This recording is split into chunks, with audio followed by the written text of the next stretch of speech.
least like, 25, $30 minimum, depending on who you go with. Like my barber charged me 25, but I always give him 10, so that's $35 haircut.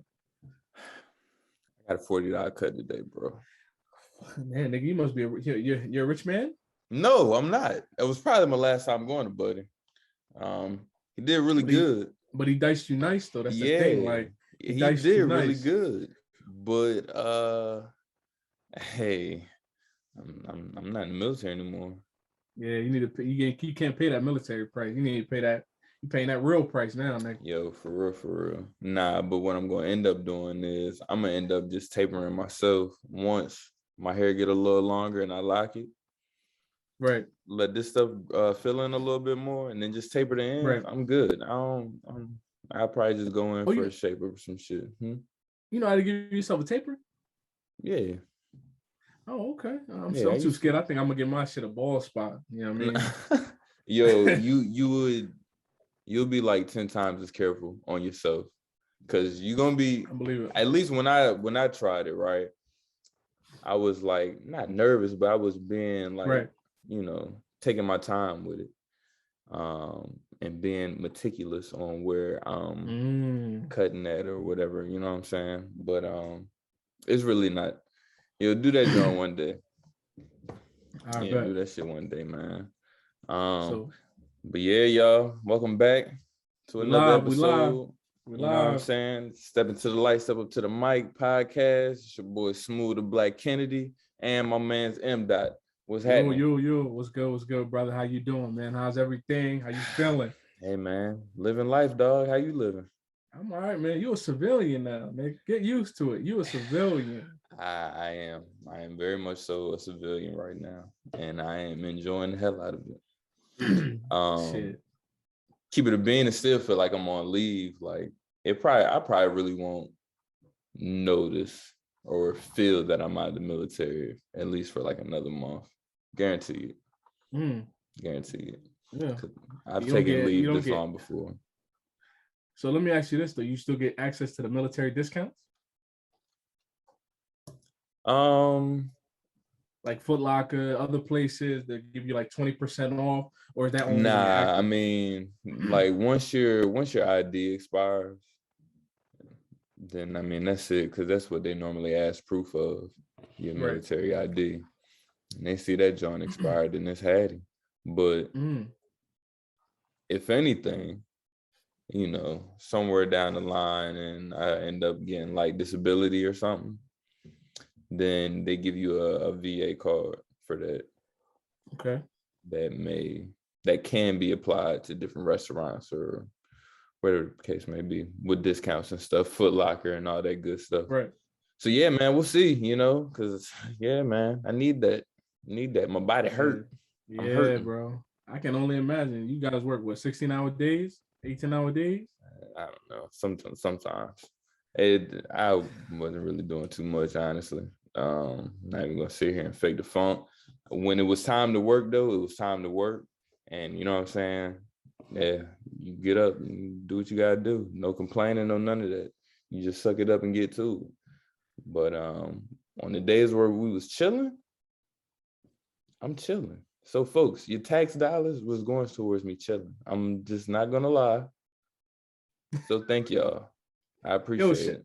Shout out to the cats in the military, man. Our soldiers, the sailors, the Marine Corps, all them guys, man. They really, it takes a different type of person to really put their life on the line and serve this country in the way that they do. So shout out to them guys, man. Yeah, man, definitely. All right. How you though, bro? Yeah, asking me questions, brother. What's happening? How you living? I'm good, brother. Daddy life, work, everything like that. Everything going smooth. I can't call it, God got us. He's blessed us. You know what I mean? I gotta take every day to be fortunate, because every day I'm living better than the next man. So no doubt, man. No doubt. I can't even be mad. I can't be depressed. I can't be any of that, because if I think about like my family still living in Haiti, they living in a whole different type of environment. Yeah, for sure. I'm saying? I can't even be depressed about my shit or what I got going on, because they on a whole different planet when it comes to the shit I got going. They can't even relate to it, because they still worrying about what's going to be my next meal for the day. You get what I'm saying? So I'm just taking it a day at a time and just thanking God every day, man. Yeah, man. Well, hopefully your family is doing all right out there. I know the shit it's pretty crazy over there, but golly, boy, I'm sure they'll be fine though. Yeah, we gonna have a definitely discussion in regards to the Haitian migrants and the U.S.'s immigration policies. One of these days, we'll definitely dive into it. But today's topic, definitely something that's gonna be I'm not gonna say controversial, but certain people like it, some people dislike it. We're talking about interracial dating, interracial marriage. We're gonna provide historical data on it. We're gonna provide factual statistics on it, and then we're gonna give you some terms and things like that. So that way, if you guys recognize these terms, we'll provide the definitions for them and understand, and bring our point of view to it as well. So I'll start it off since we're talking about the historical aspect of it, and then Smoove will come and he'll tie in the facts in regards to the current present data on interracial dating, marriage, and everything like that. So if we want to get technical, right, we want to talk about the first interracial marriage or dating that ever was recorded. We gotta dive into the story of Pocahontas, right? So Pocahontas, people don't know, was a Disney movie which depicted a Native American girl who then fell in love with a European settler in the 1600s. Excuse me, if I'm not mistaken. And it depicted the love and a little bit of the fighting with the Native Americans and the European settlers, but also it was just majority of a love story. The story is incorrect. All right, I'm gonna dive in. We're gonna talk about the real truth. So if we want to dive in, right, Pocahontas' real name was Matoka Matoka. Yeah, Matoka. Matoka. Her real name, and if you want to if you translated that in English, it was flower. The real reason why she took the real reason why she took that name, Pocahontas, was to honor her mother, because her mother was named Pocahontas. Okay, so no doubt.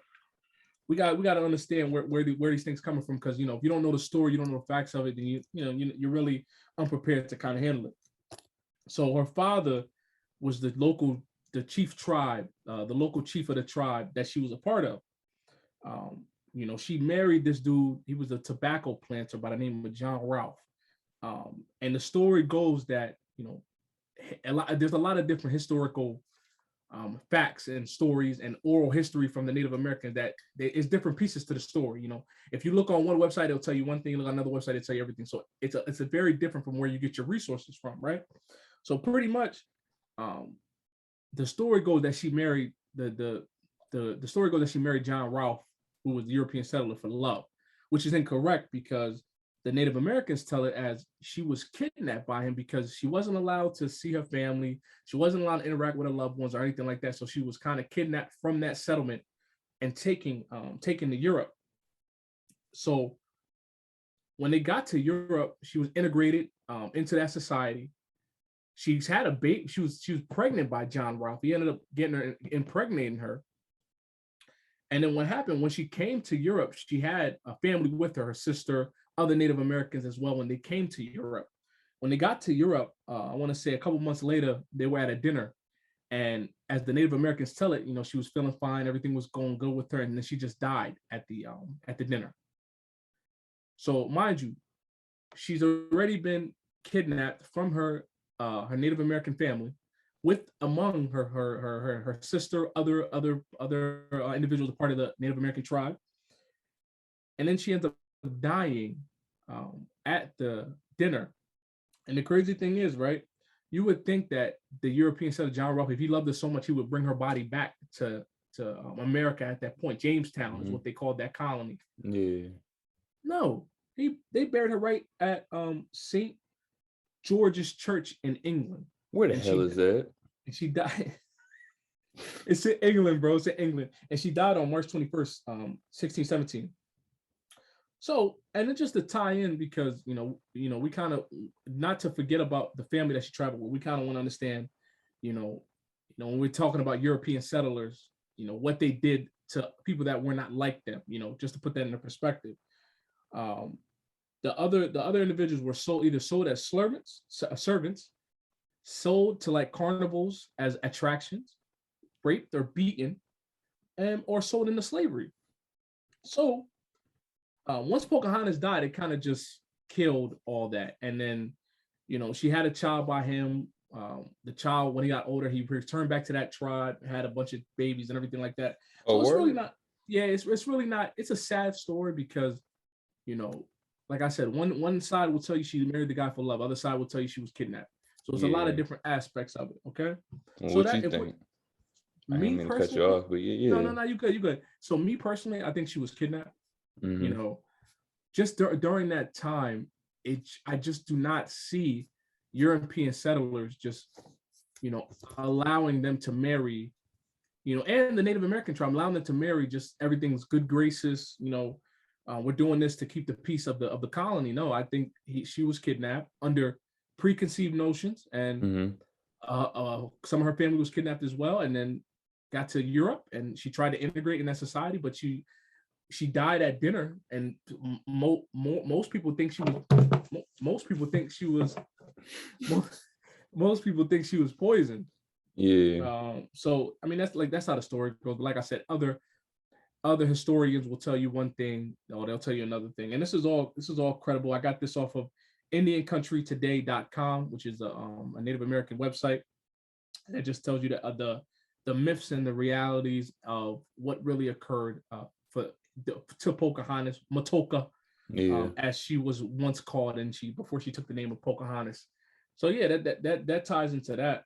But I'm also gonna talk about, well, what about you? What you think, Smoove? Before I move on, what you think? You think she married John Ralph, the tobacco farmer, for love? Yeah, Or no, they didn't even speak the same language, so I'm sure that was pretty hard. It's it's just not happening.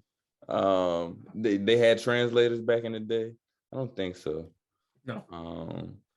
But I will say this though, Europeans definitely have a track record of going around and raping, kidnapping, leading all types of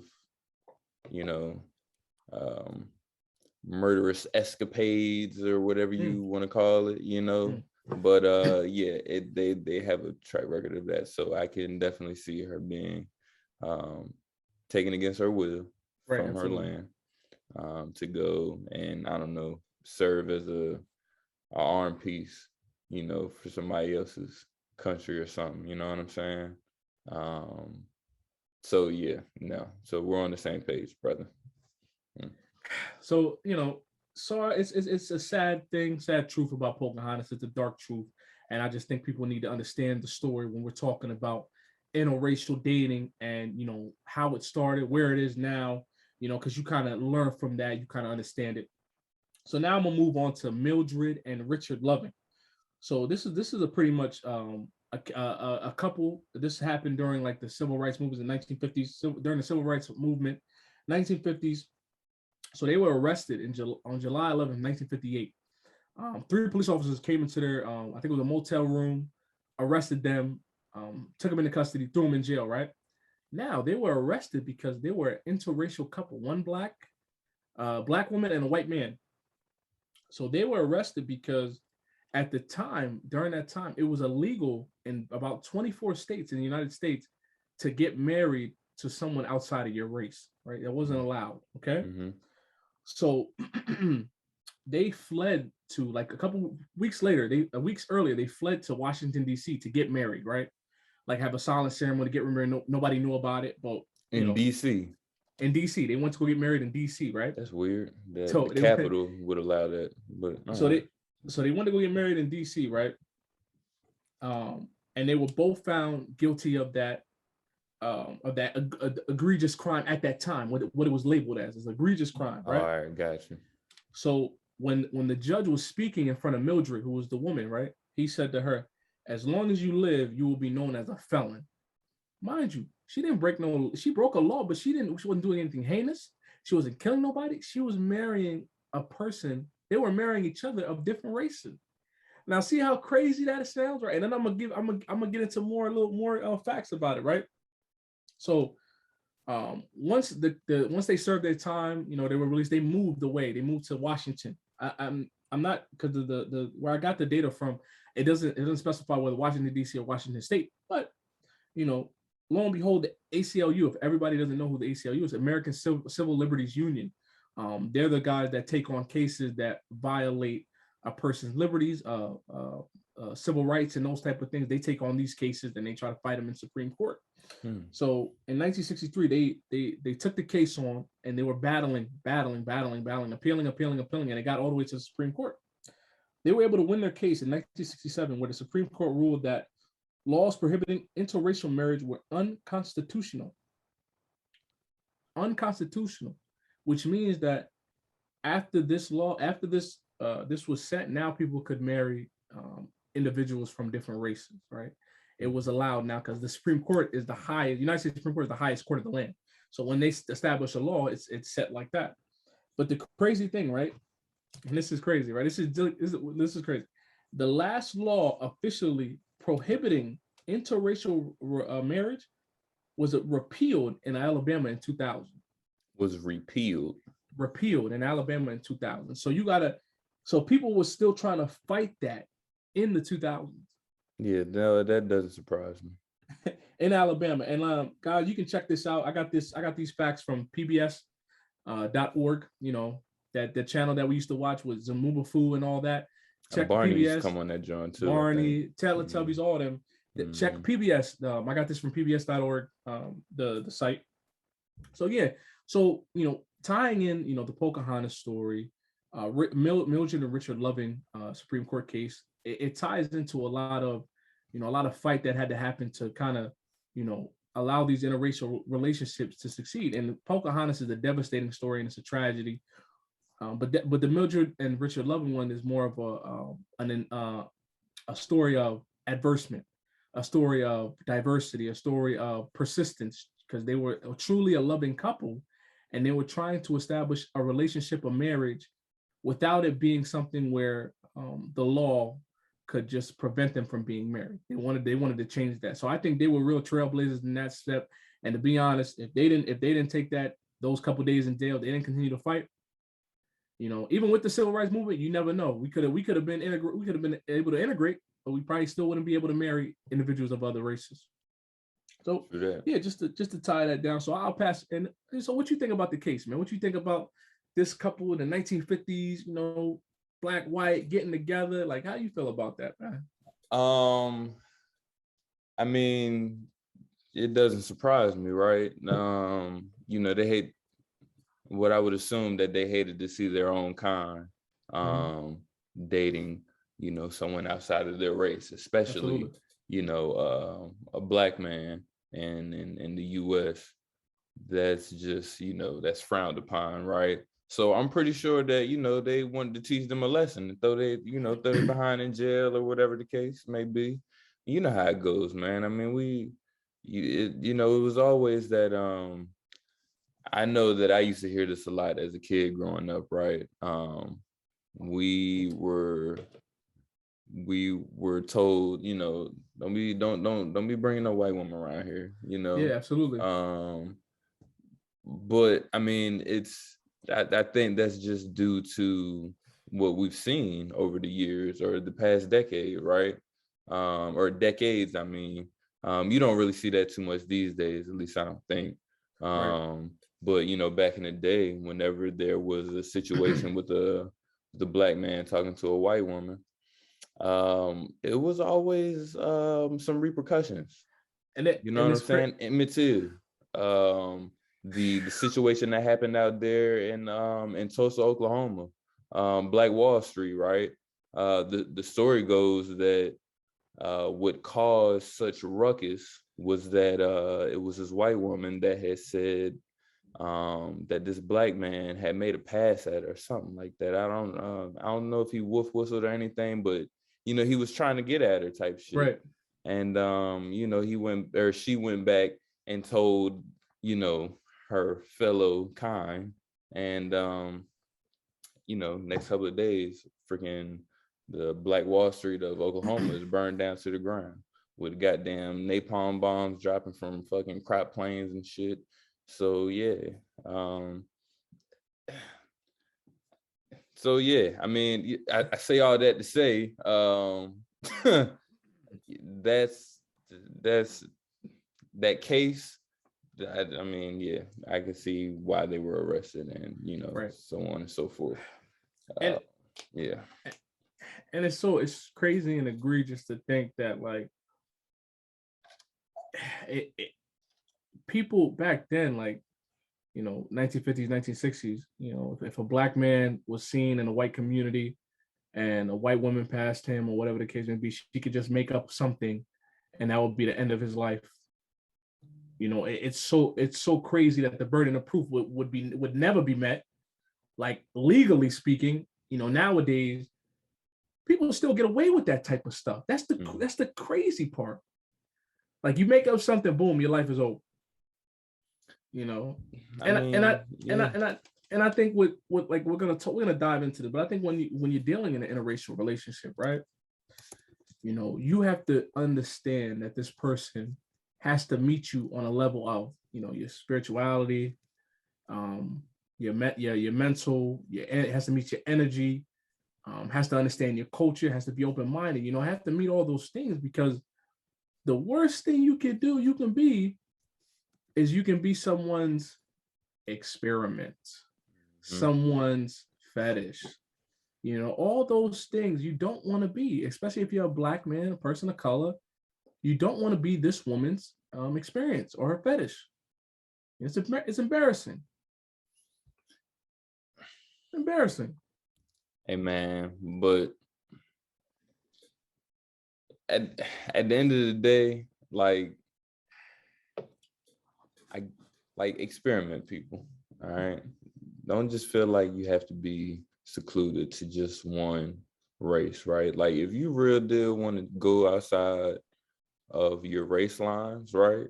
And tap in with somebody that's from, I don't know, freaking Spain or Germany, freaking Japan or whatever. Right. Like I think that's a beautiful thing, yo, because you're learning a different culture, right? You're adapting a different culture. Not to say that you're abandoning your own, right? But you're learning something new, right? You're expanding your horizons, and I think so many times people get caught up in that, right? Like everybody wants to be placed into this one little box, right? There's other shit outside of that box, Yeah. You just gotta look to see. And if you don't like what you see outside of there, then jump back in your box and call it a day. But I mean, that's just, I don't know. Is that too simple these days, or just folks not think like that? Or I think a lot of it now is like, people always want to do what society tells them. Black culture has become a society where if you don't have the same thinking as society, then you're deemed this, that, and the third. Yeah. And I think a lot of it is like me and Smoove, we don't care. You want to date inside your race, you can date inside your race. If you want to date interracially, date interracially. We do not care. Regardless of what you do, just understand that whatever you do, people are always going to judge you for whatever you do, regardless. You can date the baddest black woman in history, but people are still going to question you. You can date the prettiest Asian in history, people are still going to question it. This prettiest Spanish woman, you're just going to always be judged for whatever you do, regardless. And it just comes down to it. But hold on. So we're gonna circle back, and now Smoove is gonna present the statistics of today and how interracial relationships and things like have increased since 1950s, 1960s, and everything like that. So go ahead, Smoove. The numbers have definitely grown, especially from when the rules were overturned back in '67, right? I mean, like I said, in 1980, it was a 5% chance that you would come across an interracial couple, right? Fast forward to 2015, it's almost up to 20%, So I think people are starting to become a lot more accepting of others, which it should have been like that from the get-go, and maybe people should just start minding their own daggone business. But anyways, yeah, man. I mean, yeah, I think it's dope, right? Like find whoever is going to do you some good. You know, I don't think that should necessarily matter the color of their skin, right? As long as their heart is pure. Hey, she could be goddamn, he or she could be tie-dye. You better love that person, because yeah, that's what really matters. But you know, unfortunately, like you said, we still live in a world where that's still frowned upon, and you know, it starts becoming political with the shit. You know how folks are with racism and dating outside their race. I mean, you know how Black folks are, especially, you know. I think we get shunned a lot for dating somebody that's white, Spanish, Japanese, you know, somebody that's not necessarily Black. But times is changing, bro. Times is changing.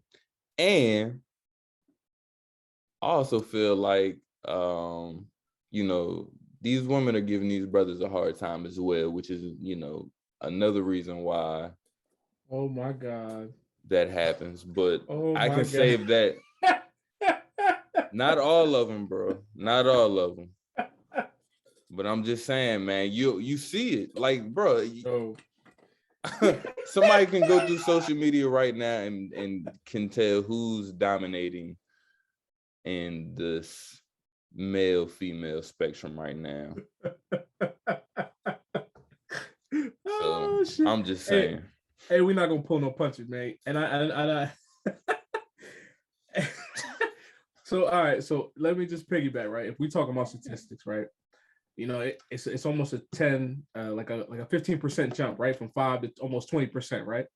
So if we look at the outliers, Black people, Black men, Black women are still marrying each other. White women, white men are still marrying each other. Asian men, Asian women still marrying each other. Hispanic women, men are still marrying each other. So that's still dominating the conversation. It's still a small percentage, the minority of the, that's interracial, right? Mm-hmm. So, and you know what? Like Smoove said, it could be that, you know, if someone wants to date outside the race, right? Could it be that that person doesn't want to deal with that one person because of their attitude, or, you know, they're not submissive or whatever? We can go all day with this, and I think we're gonna table that for another conversation. Yeah, that's facts. Because I might have opened up a can of worms. Yeah, we're gonna table that, right?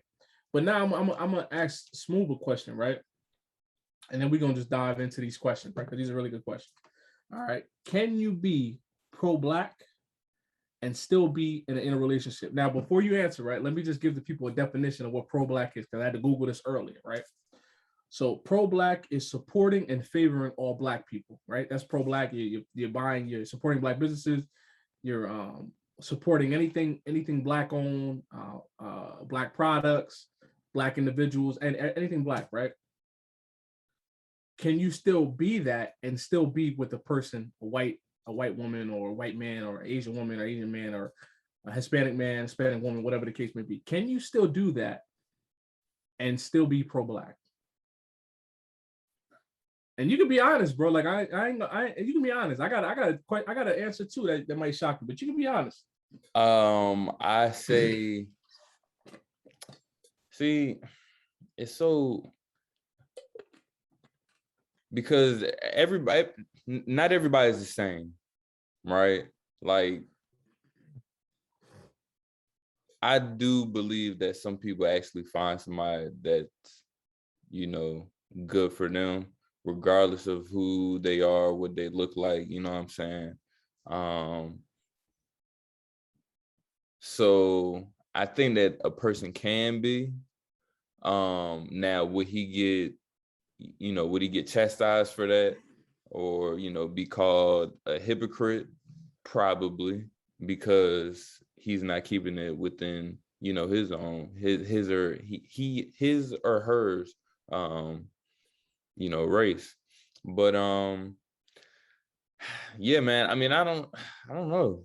I mean, I think you can, but your argument might be a little tougher in a crowd full of in a crowd full of critics, right? But hey, I mean, if you're a grown man, you're gonna stand 10 toes down in what you believe in. So whatever. So yeah, that's how I feel. That's my answer.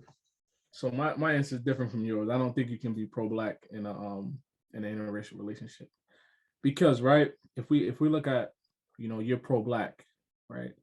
You're keeping it in the Black family, right? So you have a Black wife, you have Black children, you're supporting Black business, everything like that. You cannot marry outside your race and be pro-Black, because you're not putting back into the Black community. You get what I'm saying? Mm-hmm. You know what I mean? And I'm in an interracial marriage. I can say that. Mm-hmm. I can, and that's the thing. Like, people gotta understand, right? It's okay if I say, I'm not pro-Black. I can be pro-Black in different aspects. I can still support the Black business and everything, but to be true to that definition, I cannot say that. I can be an ally. I'm cool with being an ally. There's nothing wrong with that.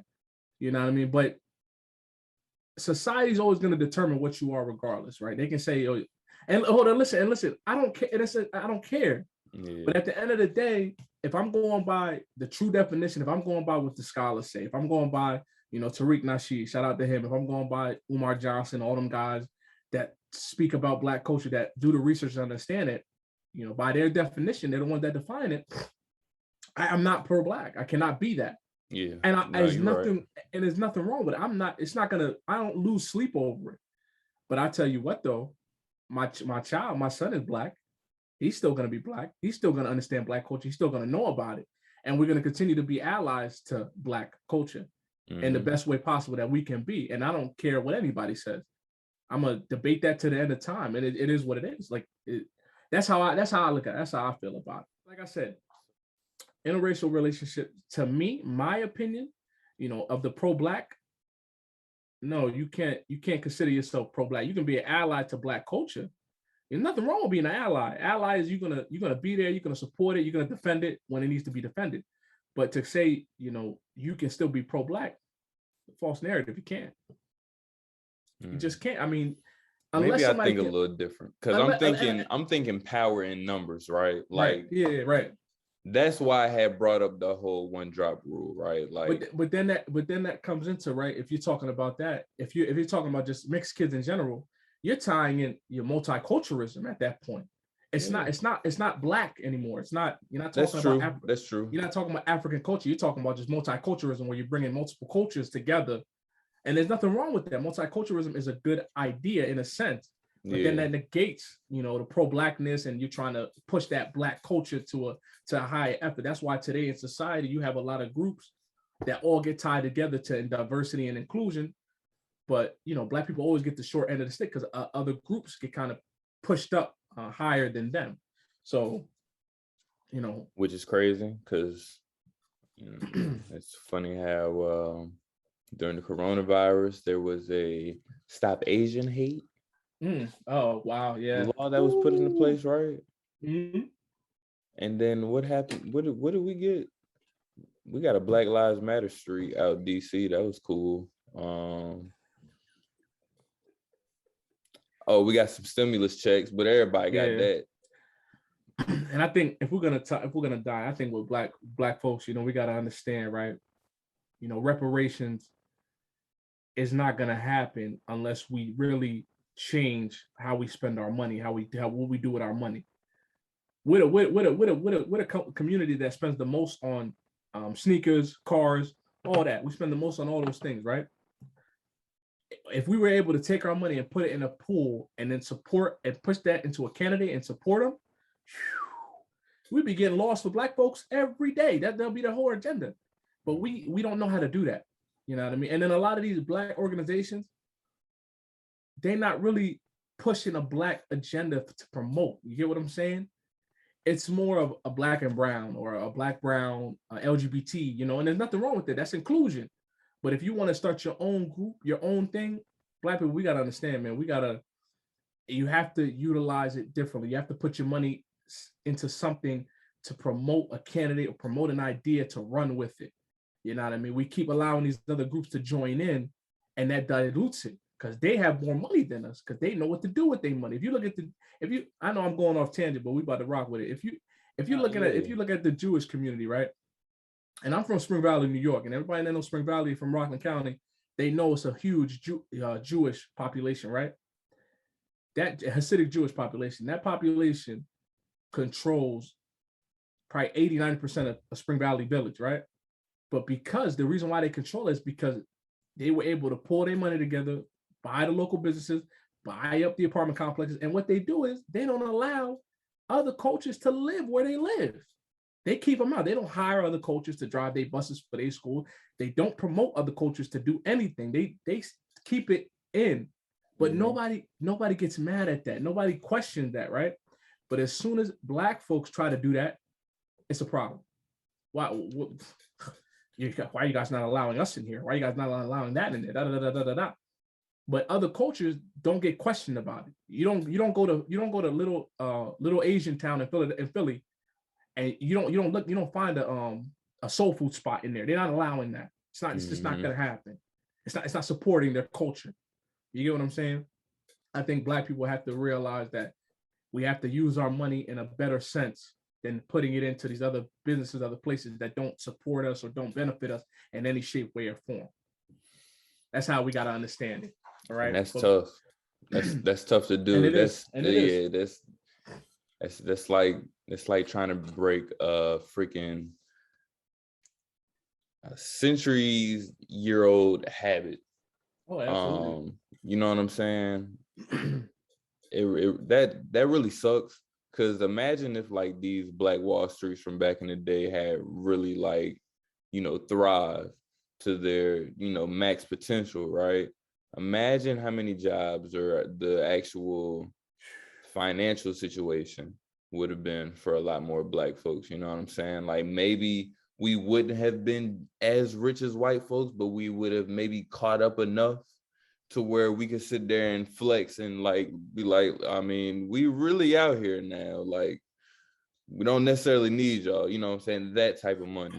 What it comes down to, like, with integration, you can say that, like, if we weren't able to integrate, you don't know what businesses we would have made. Because people were able to integrate into the dominant society and leave the areas where they grew up in. That's the game. Like, if you're a successful Black man and the dominant society says, yo, come work for us, or we're going to pay you X, Y, and Z, you're going to leave the community that you've been in to go work for them, and you'll forget all about your community. You ain't going to support your community anymore.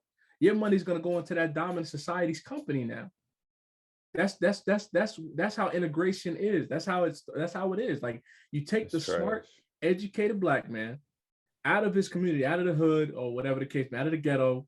You put him in a nice, cushy job, paying him all this money, move him into the suburbs.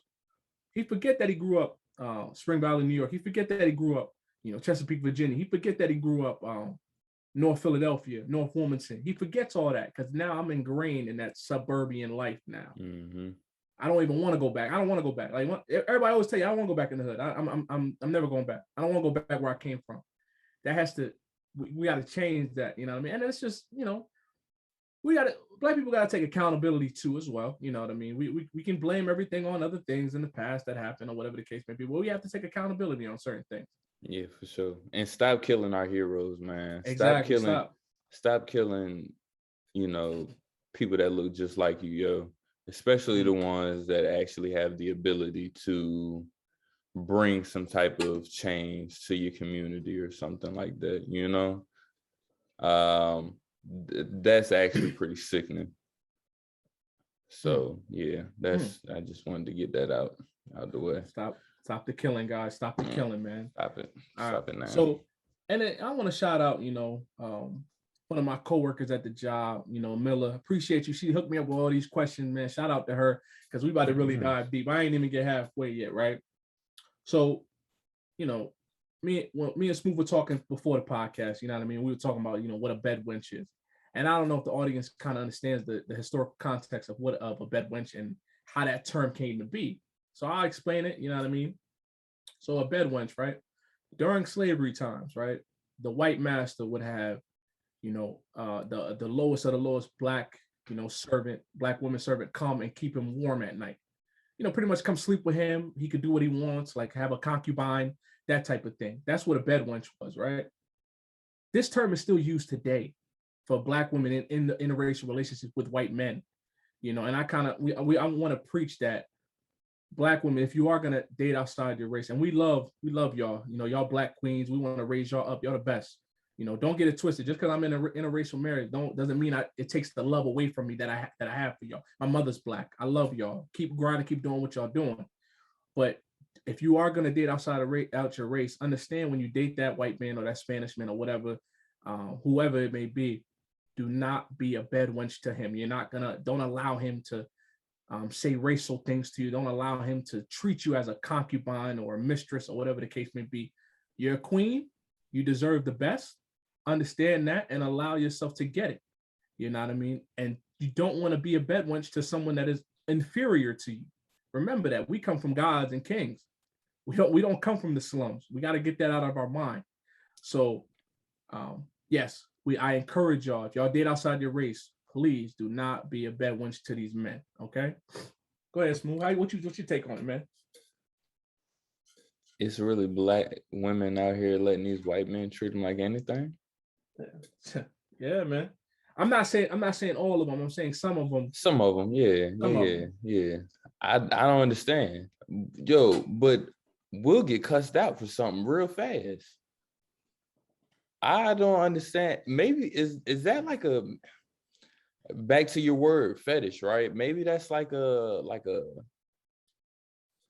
fetish thing for some women, right? Like maybe they like, being abused by their former oppressors or some shit. Like, hey, what's crazy, Smoove? That's actually like a real fetish. Like some women, some white men, some men in general want to role play that slave master and that servant role. You get what I'm saying?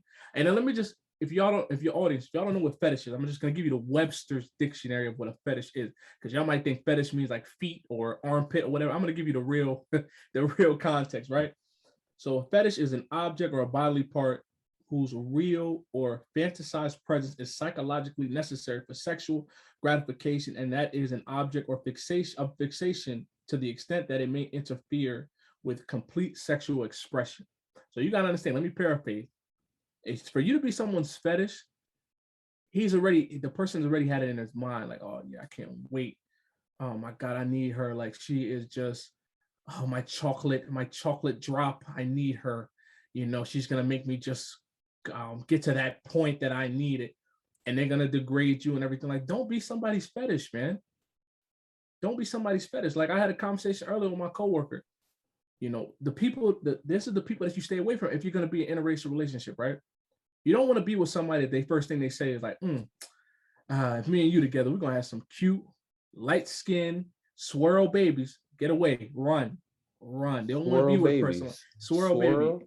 Swirl. That's new. All right. Don't swirl that black and white. Don't want to be with somebody like that, right? You want to be with somebody that wants you for you, meet you on the levels that you want to be met on, open to your culture, understand your culture, learns the language, learns how to cook your food, all that, right?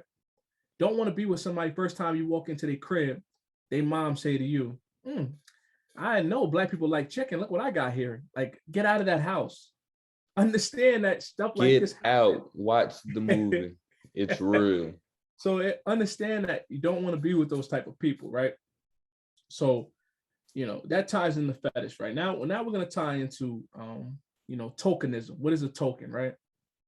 So a token is that good Black person, that Black person that doesn't feed into the stereotypes of what media says a Black person is, right? AKA a nigga. He didn't want to say it, but I'll say it. A nigga. does not adhere to the stereotypes. Being the only person at, like a white only event, being that person that's just there for the diversity ticket. You get what I'm saying? That's what a token is. And I got this definition from, the Harvard Crimson, which is an esteemed, letter writing service at Harvard. And it's a Black woman that was writing this. I think this article came out in 2007. She dived into tokenism and everything like that. And she explains like how she experiences on a daily basis when it comes to being at Harvard, some majority of the time being the only Black person in the room, or being invited to certain events. You don't want to be that person. If you enter into a family, you marry into a family, and you're the only Black person there, that gets a little strange. That gets a little uncomfortable. I can imagine. So, kind of feel out that family that you want to be with, and if they're open to your culture, you're open to theirs. Cool, that's fine. That's great. That's loving. I want that. But like I said, they just, I think the stereotypes of you, if they are racist jokes or they're prejudicial to your kind, get away from them, man. You don't need to be in a culture like that. You don't need to be with somebody like that. So, yeah. Still stuck in that mentality, man. That old ass mentality. Like, bro, drop the race shit. Let folks do what the hell they want to do. All these changes that's going on in the world and people still worried about that. Come on, cuz. Gotta be kidding me. I'll say a quote from one of the I want to say reputable lecturer scholars, I believe, Miss Jane Elliott. She coined the phrase, there's only one race on the planet Earth, and that's the human race. And she was the one that did studies and things like that. She was cool as hell. Yeah, back in the 70s, she did studies of pretty much demonstrating racism and prejudice in her class. They had one side was the brown eyes, the other side was the green eyes, and she kind of gave the brown eyed people more advantages than the green eyed people, and that's how she explained the racism. And because certain things, like when you talk to other people of different cultures, they don't understand racism like that. So you really got to break it down to them so they can understand. That's why we talked about this before in the other podcast. Yeah. Like, when you're able to have a conversation with someone that's of another race, of racism, and you're Black, take the advantage, school them a little bit, teach them about the culture, and let them understand that, because they might not know, and white folks is good at that. They'll just pretend God, honestly, I don't know. They'll pretend like they don't know when it happened. They'll say, well, I'm not racist, or whatever the case may be. But everybody has biases. That's just a fact. Everybody has a bias. You can't say you're not biased. Everybody's biased towards something. But they're really good at, allowing them to just take that card and say, well, I don't know anything about race. That wasn't my family. I don't know anything about it. But they don't know the history. So if you have a chance to sit with someone from another society, another race, and explain racism to them, explain what took place in the past, explain that, school them a little bit so they understand, because we got to have these conversations. They got to be had. If they care to listen. If they care to listen. But if they don't even listen, still drop dimes on them. Shoot, when the Jehovah's Witness come knock on my door and they still talking after I shut the door, they still talking. I'm not listening, but they still talking. They come. You're not listening to them? 7. What? I closed the door.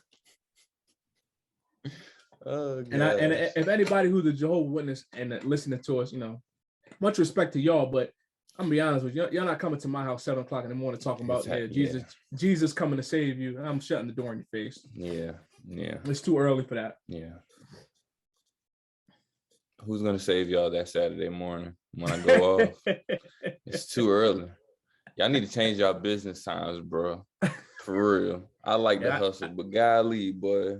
7 in the morning, they come knocking at the door. I remember back in the day, they would come and they would send the people that spoke French, because my people was from Haiti. Yeah, because they knew we was Haitian. So they would send the people, they come in, bonjour, Michel, comment ça va? Ça va bien? And all this and that. And my dad will be just laughing. He'll shut the door right in their face. Or my mom will come. My mom, she's an evangelist. She'll come and give them the word. They battling back and forth. I'm like, oh my Lord. That's freaking hilarious, 7 in the morning, man. It's hilarious. That is hilarious.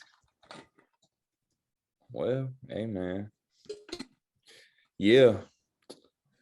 Oh, so, just to wrap everything up, we about to end the show now, but just to tie everything up, I think, me and Smoove kind of dived in a lot. We talked about the facts. We talked about the historical aspect. We defined, tokenism, fetish, pro-Blackness, interracial relationships. And you guys got our point of views. Like me and Smoove, we're different. That's how this podcast works. We have different, thoughts and ideas. We're not the same. We're not monolithic. So that kind of creates a good conversation. And when we talk about certain things, because Smoove was shocked what I said, but it's everybody's different how they speak about certain things. And just to piggyback, probably a couple years ago, I would have agreed with Smoove. I would say, if I'm in an interracial relationship, oh, absolutely, I can still be pro-Black. But then I kind of understood, and I did the research, and I kind of understand that you cannot. You're gonna be an ally. You're gonna be able to be an ally to the Black culture. You know what I mean? It is what it is. Or you could just say, I don't give a fuck. I don't care. I'm gonna date who I want, and that's great. Like, if you want to just not care about what that, then that's fine. Live your life. Do what you want, man. Like, it's your life. Nobody's controls you. It's your life. Yeah, you ain't got nothing to prove to nobody. You can be pro-Black in your house with a freaking Spanish wife or whatever. If you feel like you pro-Black, bro, you pro-Black. Whatever. Don't, man, screw the masses sometimes. Do what you want. Live your life, man. Like I said, if you want to date outside your race, cool. Just understand, Black women out there, queens, you don't want to be a bad wench. You don't want to be somebody's experiment or fetish, okay?